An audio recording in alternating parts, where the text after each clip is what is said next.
Hello and welcome. And in this week's discussion, we're going to explore what is learning. We've already talked about what we think learning is philosophically, but in this discussion, I want us to explore scientifically what learning is, what we know from theory and research and studies, and how we can use that information to really benefit the students in their learning journey. But first, I wanted to look back over the first task where you submitted a picture that you thought epitomised learning for you. There were some really interesting submissions, and so I thought it was worth us spending some time just to have another look over them.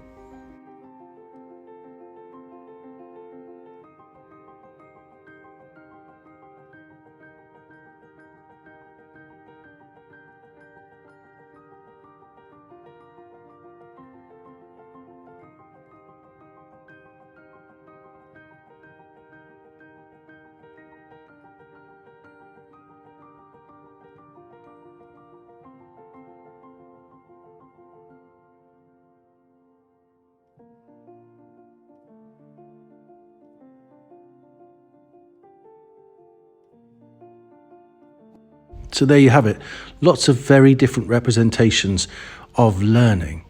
But I think you'll agree there are lots of commonalities there as well for us to draw on. I found it really interesting exploring those commonalities, and many of the pillars, the key things that you thought were important, we'll be discussing in our future conversations. Today we're discussing what is learning in a scientific and theoretical way.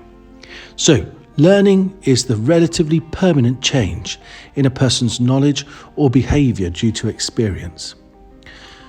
All definitions of learning will come back to this aspect of experience. We learn through our experience of the world around us. What I particularly like about this definition is the relatively permanent part, because learning is not necessarily permanent. We have to exercise it to keep it alive in our minds. And sometimes, and quite often, we confuse performance with learning. Just because we're able to repeat something once, it doesn't mean that we've learnt it. And the second definition is acquiring knowledge or behavioural responses from experience. And I like this definition because of the bit behavioural responses, because it demonstrates that learning isn't always conscious. We tend to think as teachers that learning is all about us purposefully acquiring information and knowledge, but actually a lot of the learning that we do is subconscious. Well, now there are many different forms of learning, but they predominantly fall within one of two types: explicit learning and implicit learning. Explicit learning is the verbalizable and conscious learning of facts, information, learning of skills and memories that you can recount. Implicit learning is unconscious learning and development. Learners are unaware that their learning is occurring, but learning is demonstrated through a change in behaviours, development or ability. But hang on, you might be thinking, well, why are we as teachers wasting time thinking about unconscious learning? Surely we should be concerning ourselves with the conscious acquisition of learning. But I want us to pause and stop and think about what the implications of implicit learning might be for schooling, for learning, for our learners. What our students might be implicitly learning from us as teachers, from our environments, and what we might be implicitly teaching them. It's important to understand that learning is physical. Now, quite often when we think about learning, or we think about cognition or thinking, we think about it as something almost mystical, something that exists outside the physical realm. But it isn't. It is physical. It's a biological change that happens in our brain. You see, our brain is made up of millions of neurons, and these are connected by synapses to form really complicated networks across our brain. And these networks are called schema. Now, learning is the development of new synapses or the strengthening of existing synapses to create new schema. The more that we exercise and excite and activate those synapses, the stronger that connection becomes, and the deeper and more long-term and consolidated that learning becomes. And as Ian and Marie both described in their explanation of their picture of learning, Learning is about the formation of connections, connecting new learning with old learning. It's integrating new knowledge with old knowledge. And there's no such thing as a clean slate. We cannot learn something new without forging it to existing learning. And the more integrated that learning is, the more connected that learning is to more schema, the more interwoven and interlaced that learning is, the deeper and richer that learning is, the less abstract, and the more able we are to apply that learning, and apply that learning in creative ways. Both definitions of learning described how learning was a product of experience. And that's true. But experience isn't enough to create rich learning. No, in fact, there's quite a rigorous process involved in turning that data into actionable wisdom. But before we get to the wisdom, that learning arrives to us as messy, isolated, abstract data. And so we need to process that in order to turn that into anything meaningful. And so we first give context to that, and that data then becomes information. It's contextualized and it's organized. Then we give that information meaning, and it becomes knowledge. It's integrated to prior learning. And then finally, we give insight, and suddenly that knowledge becomes wisdom. So how does that work? Well, the data would be red, and then the information would be the traffic light is showing red. Then the knowledge would be, I'm driving towards the traffic light and it's showing red. And the wisdom would be, oh my goodness, I'm driving towards the traffic light, it's showing red, I better stop the car. And that's the process of learning. Now, there is so much data in the world around us. It's infinite. And we are blessed with an infinite capacity for learning. Throughout your lifetime, you will never run out of space for your learning. And think about what you already know. It's fantastic. Millions of words, millions of ways to express those words in a different order with different tone. You know that grass is green, the sky is blue, what goes up must come down. You are incredible. There's an infinite amount of data in the world, an infinite amount of space in your brain to accommodate it. But actually, the business of processing that information to turn it from data into learning, into wisdom, requires a lot of cognitive effort or cognitive load, and it is very limited. And that really restricts the access of the infinite amount of data in the world getting into the brain. Imagine Wembley Stadium and all the football supporters trying to get in through just one turnstile. Cognitive load is the effort involved in processing information in our working memory and then integrating it into our long-term memory. And there are three types of cognitive load. The first is intrinsic load, and this is the effort that's innately involved in the task. So 2 plus 2 has a low intrinsic load, whereas 479 add 673 has a higher intrinsic load. The extraneous load refers to the effort involved in processing extra information or unnecessary information. And finally, you have the germane load, and that's the effort, the load that's left in order to process the intended learning. And so, if our intrinsic load or extraneous load is too high, that will suppress our ability to learn because we won't have sufficient germane load available to process the intended learning. And all this effortful processing takes place in the working memory. And I think it's really helpful to think about the working memory as being like a working table where we lay out everything that we need to work with in order to achieve our goal. Now, it's called the working memory because it's where we temporarily work with the information before we consolidate it as long-term learning. And the role of the working memory is to temporarily store the information while we work with it, to retrieve information from our long-term memory, to process and mix information, and to work towards current goal. Nothing massive like to be ruler of the world, but short-term goals like to open the door, to solve the sum. So what does this mean in the context of learning in maths, for example? Well, if we're adding two numbers, we need to temporarily store information.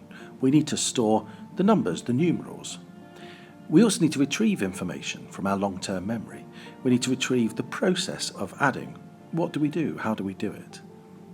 We also need to process and mix the information and make sure that it's organised in a way that we can work with. And throughout all that, we need to make sure that we're working towards the current goal of adding. We keep that in mind. Now, one of the reasons that your working memory is so busy is because it is processing everything. And I mean everything, every bit of data in the room, it's processing without you even knowing, without your permission.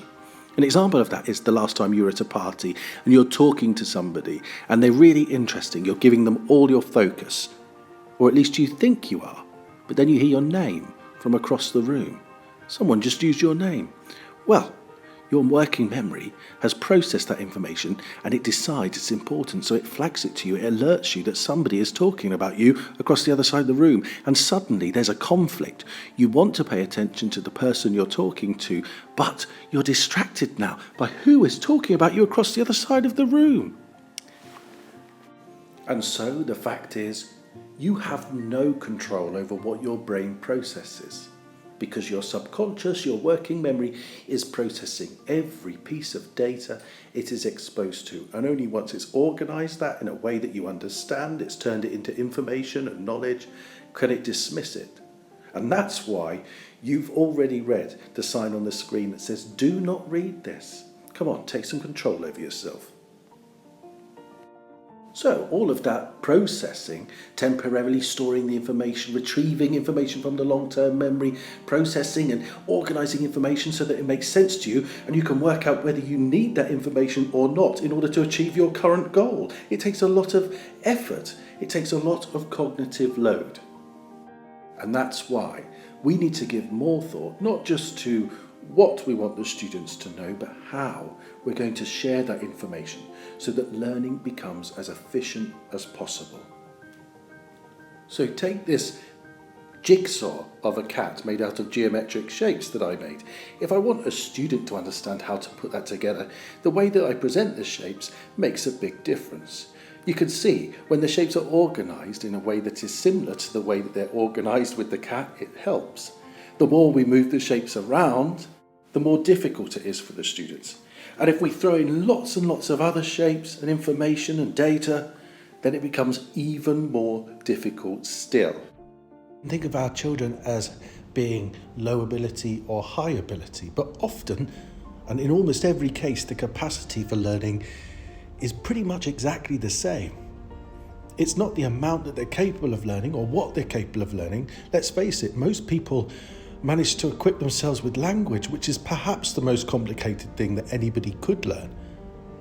It's their ability to process the information, to get it through that narrow gateway into the long-term memory. And therefore, the way that we organise, the way that we share, the way that we instruct, the way that we differentiate, the way that we personalise, the way that we scaffold learning really matters to all the students. It has an incredible effect on the amount of learning that they're able to acquire. So we know lots about learning so far. First and foremost, we know that it's a physical transformation in the brain where new connections are forged, physical connections, connecting new learning to old learning. And we cannot learn something new without making that connection to prior learning. There's no such thing as a blank slate. So we know lots about learning. We know that learning is a physical transformation that happens in the brain where physical connections are made between new learning and old learning. We know that learning is an innate skill, as Becky remarked in her response to the purpose of education and schooling. Children are born already curious about the world around them. At just 4 hours old, children will mimic the facial expressions of those they have around them, because they're trying to perceive the world and imagine the world from another person's perspective, perhaps the start of critical thinking. They'll reach out and grab for things to understand how things relate to them in space, to understand how texture relates to how things look visually. We also know that we are always building on prior learning. There is no such thing as a blank slate. From the moment we enter the world, before even in the womb, we have historic learning that's been passed on from our ancestors. And we have all the experiences in the womb that act as the foundations for our learning in later life. We know that learning can be both conscious and unconscious. And we know that learning is the product of experience. So I want to focus in a bit more on implicit learning now. And what I mean by that is subconscious learning. And there are two main types of implicit learning: non-associative and associative. Non-associative learning are the things that we gradually and subconsciously learn over time. We don't consciously try and learn how to recognize people from their appearance. We don't sit there saying, right, okay, take note of how far apart their eyes are. We just gradually over time learn to recognize people. An important form of non-associative learning is habituation. Habituation is where we learn to filter out those things that we have learned gradually over time implicitly are not important, are not a threat. So, for example, I trust everybody is wearing clothes, but you won't be consciously feeling those clothes on your body because you become habituated to the feel of the clothes. It would be really distracting if the whole time you went about your day, you were consciously aware of the clothes on your body. If you sit every day underneath an air conditioning vent, then you become habituated to that wind. How often have people come into your classroom and said, I don't know how you cope with all that noise? And it's because you've become habituated to it. However, it's important to be aware that some students, some people are less able to habituate, less able to filter out these distractions. And therefore, when they're learning, they have a lot more extraneous load to deal with, a lot less germane load in order to process the important intended learning. The next form of implicit learning is associative learning, where we don't necessarily set out to form these associations and learn something, but we do. And we all remember that experience where someone says, don't touch that, that's hot, and we touch it, and it's hot, and we learn not to touch that again. Pavlov and his dogs. Well, he discovered that he could trigger natural reflex behaviours through association. So when he saw that his dogs began to salivate when he gave them the meat powder, he decided to ring a bell every time that he gave them the meat powder. And so the dogs began to associate the bell with the meat powder. And so, in turn, they began to salivate every time they heard the bell. But it was Skinner who really moved this theory forward with operant conditioning. It was a move away from simply inducing natural reflex behaviours through association to actually cultivating desired behaviours through the association of reinforcement and punishment. Skinner convinced the world that he had taught his pigeons to read. Every time that the button that said peck flashed, the pigeons pecked it. Now, Skinner hadn't taught the pigeons to read, but he'd taught the pigeons to associate the symbol peck with the production of seed, of food.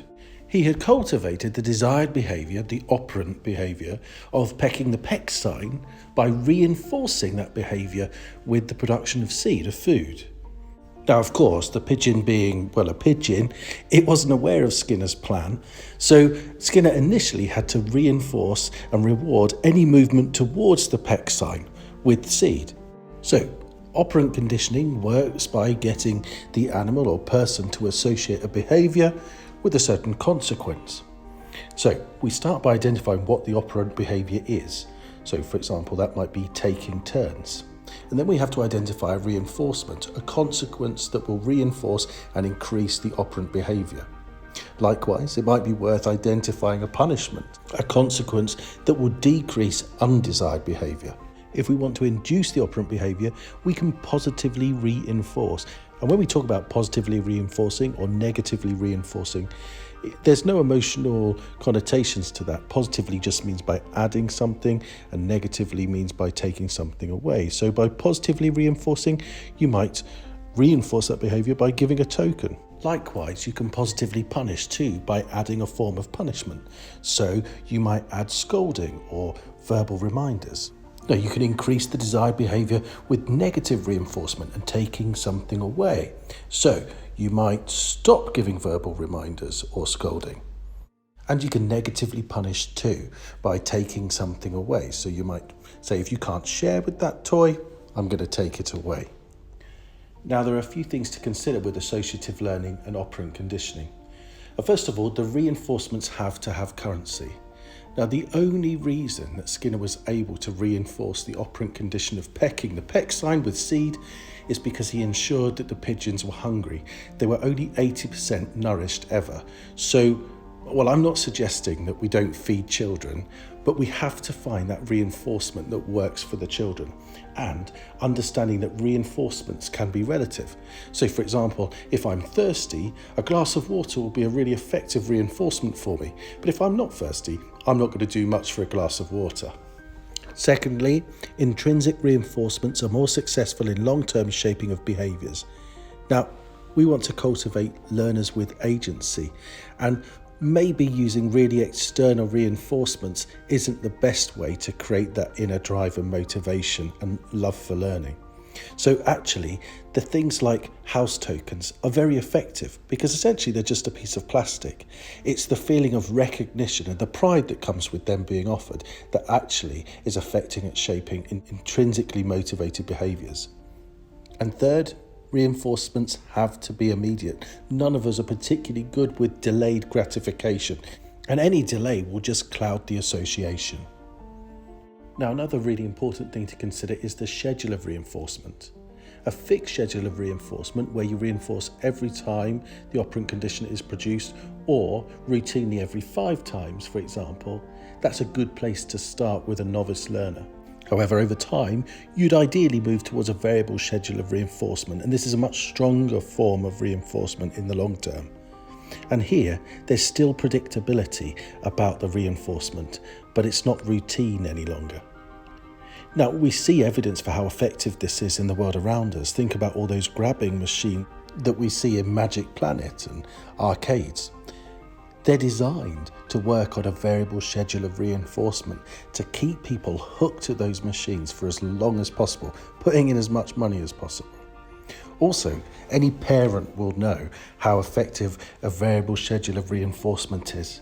Picture yourself at the supermarket, and every time your child picks up a toy and says, I want this, I want this, I want this, and you, on a fixed schedule of reinforcement, you say, no, you can't have that, I'm not made of money. You give them the whole spiel. However, on one occasion, they come to you, I want this, I want this, I want this. And you think, well, okay, actually, you could really do with that. And I have just had payday, so yeah, all right, then why not? Now, what you've done is you fall into the trap of working on a variable schedule of reinforcement there. You've reinforced the exact behaviour you don't want to see. What you should do in those situations is make it clear that any time they use that tone of voice and take that approach, you will always say no on a fixed schedule of reinforcement. But if they ask politely on a variable form of reinforcement, you will consider it on occasion. Now, this isn't simply about classroom management and how you create courteous children in your classroom who put up their hand and don't call out, although there is some merit to that.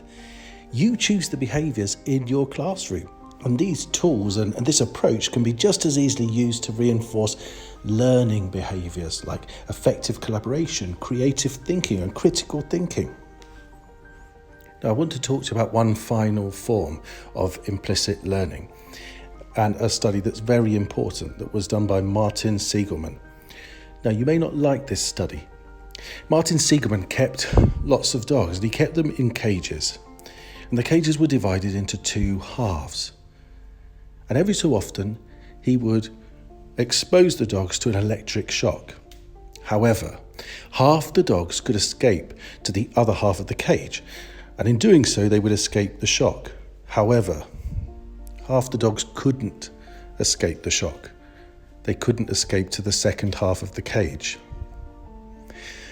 After some time, he put all the dogs in the same type of cage, so they could all choose to escape the shock. And what he found was, those dogs who'd spent all the time in the cage where they couldn't escape just endured the shock. They didn't try to escape the shock anymore. They'd learnt a sense of learnt helplessness.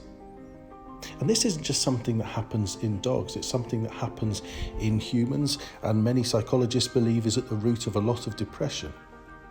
And as teachers, we have to ensure that we really protect students from this sense of learnt helplessness.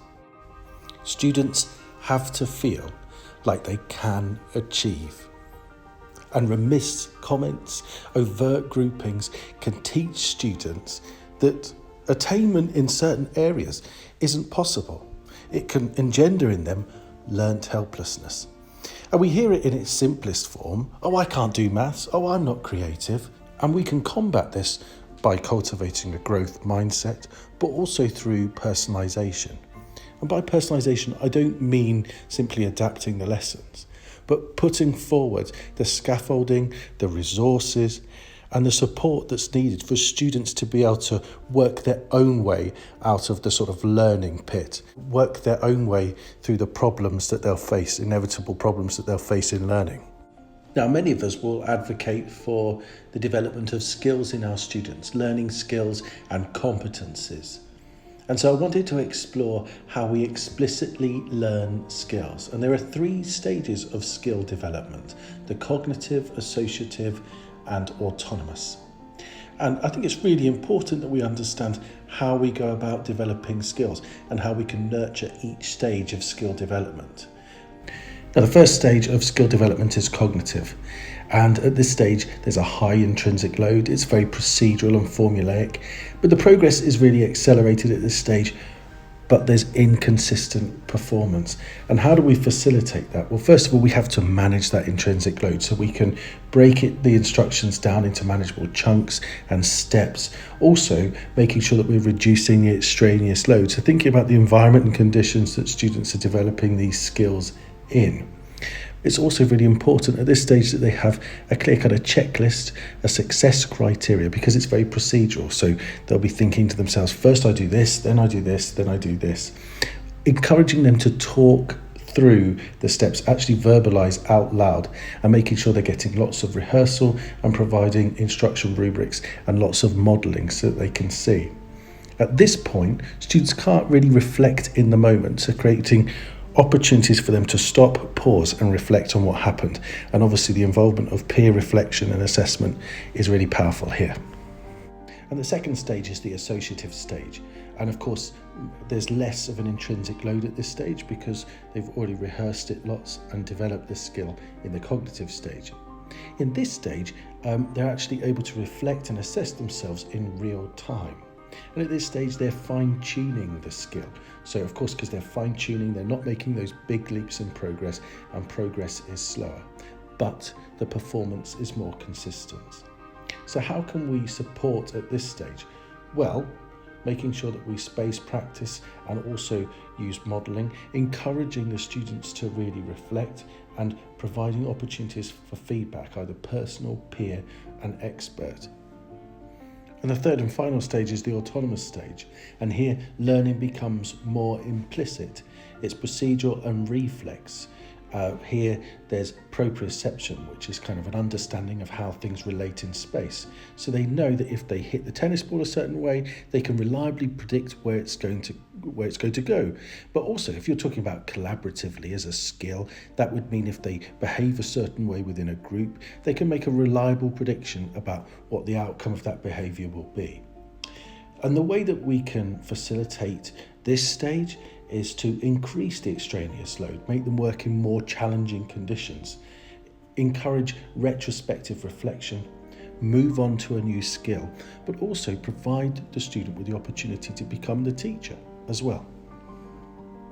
Something that's really helpful to know is that we learn really effectively with vivid images and in space. Now, I wouldn't necessarily advocate for the learning of lists, but a great way to demonstrate the power of vivid imagery and learning in space is to use the Loki Mind Palace method, and we can use that by placing vivid images in a familiar space in order to help us remember a list. And I did that to try and help me remember the kings and queens of England.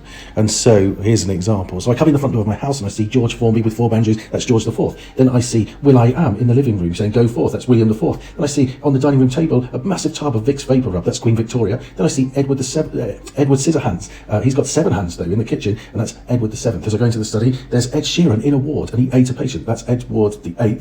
And then I go into the bathroom and I see George of the Jungle with the band 5, I don't know what's going on in there, that's George V. And then I go into the cupboard and I can see there's Boy George and he's feeling sick, that's George VI. And then finally in the bathroom there's Queen Elizabeth, but there's 2 of her, so that's Queen Elizabeth II. And now, anyone who knows how bad my memory is will be able to testify for how powerful vivid imagery and learning things in space is for your learning and memory.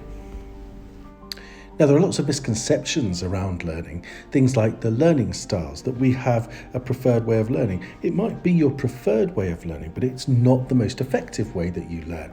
Or that we have a dominant side of the brain. Oh, I'm much more dominant on my left side. Oh, I'm much more dominant on my right side. No, you're not. Maybe you've mastered the creative process a bit better. Who knows? But there's no such thing as dominant side of the brain. Many studies show that students are appalling judges of learning and are full of misconceptions about what effective learning is. And this is because learning is hard and effective learning should feel challenging. And so students often think that more passive forms of learning must be more effective because they don't feel so challenging. And sometimes the performance might indicate that they're doing better than they are. But we must be careful always to ensure that we're not confusing short-term performance with long-term learning. A really common example of this is highlighting. That's a study habit that might be recommended quite a lot or that students might think is effective. But actually, studies show that highlighting text is less effective than not highlighting text. Studies show that while students who highlight text might do almost as well at the retrieval questions, they aren't able to transfer that knowledge and they aren't able to solve problems around inference with their learning. And that's because when we're highlighting, they're making predictions about what they think is going to be key information and what they think is going to be important. It stops them from being able to see the wood for the trees. Another ineffective strategy is rereading, and we're all guilty of it. It's certainly something that I do all the time, but it's so passive. And the worst thing about rereading something is when you reread it, you think, oh yes, this sounds familiar, and we mistake performance, our ability to go, oh yes, that sounds familiar, I definitely know that, with learning. The fact is, the more actively and cognitively we engage with the learning, the more effective the learning will be. And it's not just important that we know that as teachers, it's important that students understand this too. So we need to encourage our students to actively try and explain the learning as it happens. Wait, but why? Using their current understanding to try and make sense of the learning. We need to encourage them to draw as many connections as they possibly can with what they already know and to perform lots of different encoding activities such as sorting, ordering, annotating, mind mapping, and also make sure that they're aware that spaced practice is beneficial, as is interleaving. We need to create lots of opportunities for students to embellish their learning. Now this sounds quite fancy, but it really just means something quite straightforward. We ask them to engage in 2 ideas in relation to their learning. So the first is, how does this relate to what I already know? And the second is, how is this relevant to me? Now these 2 questions tap in to exactly how our brain likes to learn. The first, how does this relate to what I already know, taps into the physical and biological way that our brain learns, of forging connections and constructing new learning on prior learning. And the second, how does this relate to me, taps into the primary motivation for learning, its relevance. The more relevant learning is to us, the more it will be prioritised by the brain.